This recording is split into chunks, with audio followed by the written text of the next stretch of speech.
It's whole life going on out here. Like, it's real life going on out here. Don't think because people have a job that they don't still struggle every day because they have the income. Because with or without their income, life's still hard out here, okay? And even on a job that you think will be paying, it might not be paying, okay? So basically, let's get into it. Y'all, don't say nothing about my wig. It's still, baby. Just be happy I got one on, okay? And if you feel like I'm talking too fast or talking too slow, y'all know y'all have controls for that, right? Like, if y'all need me to let y'all know how to do that, let me know. But I don't want to see no comments talking about she talking too fast, because she do be talking too fast sometimes. So slow me down. You know, you have control over that. Use those controls. Or speed me up if you ready to get to the point. So basically, I just wanted to come to y'all to let y'all know, like, anybody interested in being a flight attendant, it's probably the best job to be homeless in. Like, if you're gonna be homeless, if you have to be homeless, this is the best job to be homeless in. That's what I can say. You know, like, ain't no way around it. And I've been homeless more than once in this job, and it's probably gonna happen again. You know what I mean? Again, like, it's not gonna be a one and done homeless situation, because it's easy. It's really easy to be homeless, like, because I've never spent so much money trying, like, keeping a job before. Like, people don't realize how much money that you put in. It's like, you know how teachers be having to pay for extra hand sanitizer all year, crayons for the kids, decorations for their room, all that stuff. They don't get much reimbursement for that. Same as a flight attendant. It's a lot of expenses that you will not get reimbursed for. And you just gotta already know that's coming out your check. You know what I mean? Like, just go ahead and plan for that. And this is the first job and the only job I had to save up for ever. I never had to save up for a job, but, like, literally, if anyone's interested in being a flight attendant, I'll tell everybody, save up. If you ain't got no savings, don't do it. This is not a job to come to when you broke. Like, you need to have some money. Otherwise, you might not make it. Like, for real. You just might not make it, because you need money. And they're not always giving it to you. They're always giving it to you. I know it's a job. You're like, what? Yes. It's just not happening. So this is basically the breakdown of the money you'll have to spend. Some of the things that you have to spend money on trying to do this job. And actually, that's a whole nother video. If you want to see a video about that, comment, let me know if you want to see a video about the things, everything you have to spend money on for this job. But I will say that, of course, is housing. Of course, you know, any job, of course, outside the job, you need somewhere to stay. The problem is that many times as a flight attendant, you will get assigned a base that will not be where you live. What is a base? Is your office. It's where you come to work, to go to work every day. You know what I mean? Some people have their office might be 15 minutes away. Yours might be 1,500 miles away. And you got to figure out how to get back and forth to work every day on time, depending on your schedule and stuff. So, like, there's times where you're on reserve. So your shift technically really might start at midnight. You need to make sure you're at your base at midnight. So, like, for me, this is part of it. So for me, I live in, well, I live where I can lay my head right now, because I'm homeless, but in the States right now. But I used to live in Atlanta, and my base is in Boston. So let's say they assign me a trip for 7 a.m. Or even worse, they don't assign me a trip. They just have me on reserve. And when you're on reserve, it's basically like an on-call position. Like, they can call you anytime and tell you to come to work. So if that's the case, you need to be in your base. And it's normally for the whole day. So let's say Saturday, Sunday pass, Monday, I start being on reserve. So on reserve, and I should start at midnight. So I need to be in Boston by midnight, just in case they call me to come in for anything. Because technically they're allowed to call me and tell me to come to the airport and work this flight. So since that's the case, I gotta fly from Atlanta to Boston probably at like 7 p.m. because ain't no flight at midnight going there. You know what I'm saying? So I probably have to go at like 7 p.m. if I can get on that one, because you have to make sure you have to catch the flight that it's not a whole bunch of people on, because you're flying standby, which basically means you get a seat after everybody else has gotten their seats. If there's any seats left, then they can give you one. So if the flight is full, okay, if the flight is full at 7 o'clock, guess what? I won't be on that 7 o'clock. I got to wait till the 8 o'clock. You know what I'm saying? The 8 o'clock flight, and see if I can get on that. So you got to plan in advance. You got to look up all your stuff, plan in advance. And let me say, I'm looking at the list of flights, and the 7 o'clock look full. So damn, now I'm going to have to go at like 2 p.m. You know what I'm saying? Because that's the one with 50 open seats. So boom, 2 p.m. I go at 2 p.m. because that's the only way I can get there. I get there at like 5 o'clock. What am I gonna do? You know what I'm saying? What am I gonna do between 5 and midnight? And not even just 5 and midnight. Once midnight hit, that don't mean they're gonna call me. They might not call me all day. So that means I need to find a place to stay. Where am I gonna stay? You know what I'm saying? That you have to have that planned every time you work. Like, this shit is exhausting. I ain't gonna hold you. Like, it's exhausting. Every time you work, you have to know where you're gonna stay. And you don't even know how long you're gonna have to stay there. You don't know how long you're gonna have to stay there. So you really just guesstimating, just pay per day. Let's say I get a hotel, the hotel $150. You know what I'm saying? Cheap hotel. And Boston is not a cheap place. I don't know if y'all been, but it's not cheap. The crazy thing about it is I had never been to Boston before I went there for work. And I didn't know how expensive it was. I wish I knew. That was definitely my bad, my fault. You know what I'm saying? Damn, like I fucked that up because I would have did things a little differently had I known. But, you live and you learn, whatever. So, boom. Now I need a place to stay. I need a place to stay for, the time I came in till they might call me. So, I really need to go ahead. You book a night, but you hope you could book another night just in case they don't call you. So now you're trying to find a place to stay or whatever. There's other places to stay, you know what I'm saying? Like, so there are these things called crash pads, and a crash pad is basically like flight attendant housing, but it's unofficial flight attendant housing. It's like basically a house that they throw some bunk beds or something, extra beds in, and you can rent out the bed, you know what I'm saying? And because they know the situation, so that might cost you $400 for the month to stay if you got one, or they might charge $60 a night or something like that, so you might get a little deal. So you gotta stay there. I done fucked with this light and I don't know how to turn it back on now, so whatever. So let's say you don't book none of that. Let's say you waited to the last minute and everything's booked up and everything's full. Then you just staying in the airport for the night. You know what I'm saying? You might, they have a crew lounge. You might just try to like camp out there. That's really very homeless. Like, that's what I do sometimes. Then some airlines allow it. Some airlines don't like it that much, so you got to beware. But I just be staying in the airport. Like, I be living in the airport because I don't be wanting to spend the money, or I don't have the money to spend. So basically, I moved to Boston. I got the job. I commuted for a while. That takes up a lot of your off days. If, the commuting back and forth, if you got 3 days off, you really got like 1.5, because you got to make sure you in base at a certain time, and getting home might be a challenge too. So it's always a thing. So like, eventually I moved, right? I had moved to Boston. Boston was the most rent I've ever paid in my life. I spent $1,750 on a 700 square foot apartment, 1 bedroom, 1 bath. It was great though. It was honestly the prettiest apartment I ever had, but the most expensive nonetheless. Now, I'm really not making that much. I would say I'm on like a $40K a year salary at this point. You know what I'm saying? Like, I'm not making that much. So $1,750 a month plus utilities and everything. So that's easily like $2,100 a month ish. And like the heat prices, like in the winter, the electric prices and the heat prices and shit like that in Boston is crazy. So that varies a lot too. So yeah, I'm gonna just say like $2,100, $2,200, something like that. Yeah, I'll say $2,100 to be nice about it. So I was doing that. I had an apartment then. So when I had my apartment in Boston, back in Atlanta, my sister fell on hard times and she needed help getting an apartment. So I didn't trust the situation enough to like sign for an apartment for her without me getting something off the deal. Like, because I just didn't want my name on her shit. So I was like, well, if I'm signing an apartment for you, if I help you find an apartment, if I help you get an apartment, then I want a room in the apartment too. You know what I'm saying? That's how I felt. So we did that. So I ended up splitting an apartment with her. So I'm paying $1,750, $2,100 over here.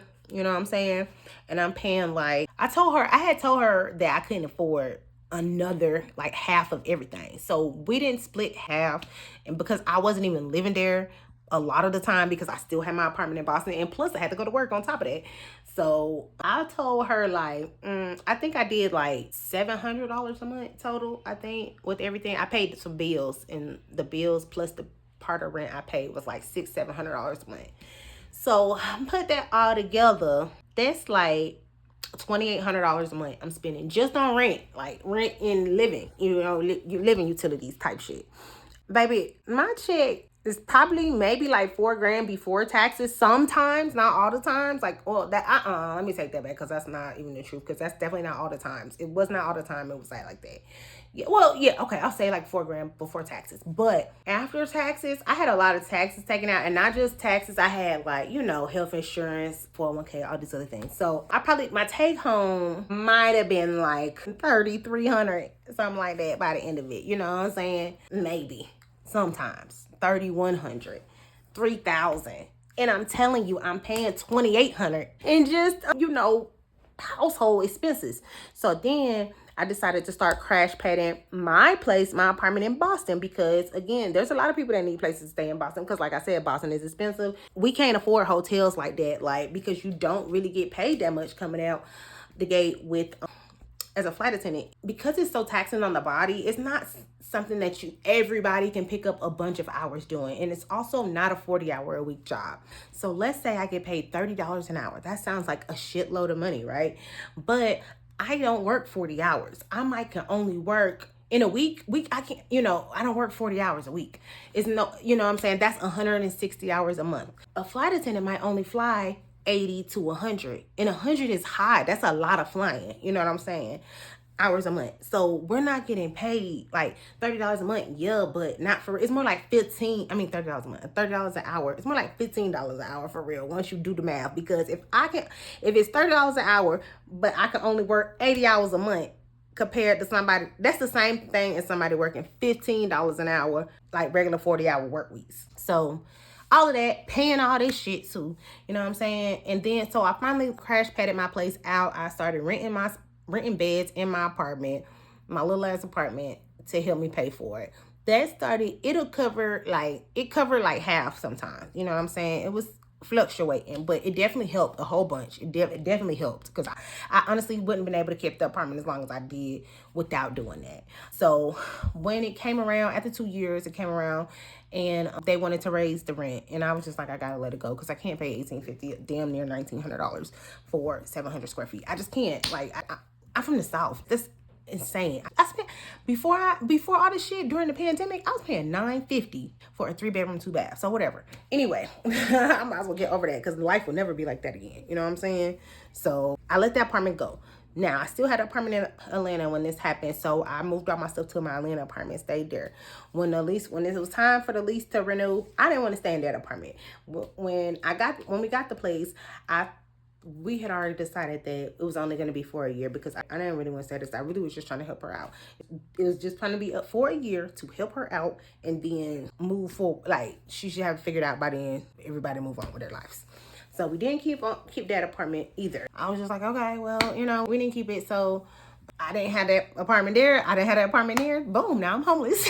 Like, it's real easy to be homeless. Like, so now I'm homeless because I didn't really know what I was going to do next. What I really was going to do after I moved out of the apartment, I was going to go back to Boston and get a full-time crash pad. Just like I had in my place, renting beds out to other flight attendants, I was going to go rent a bed myself in someone else's house, another flight attendant's house, for somewhere to stay. So did that.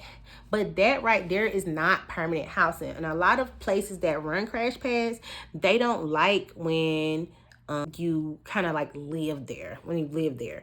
So you can't really live there. Like, you can't just be there for weeks on end. You know what I'm saying? Like, you need to be working.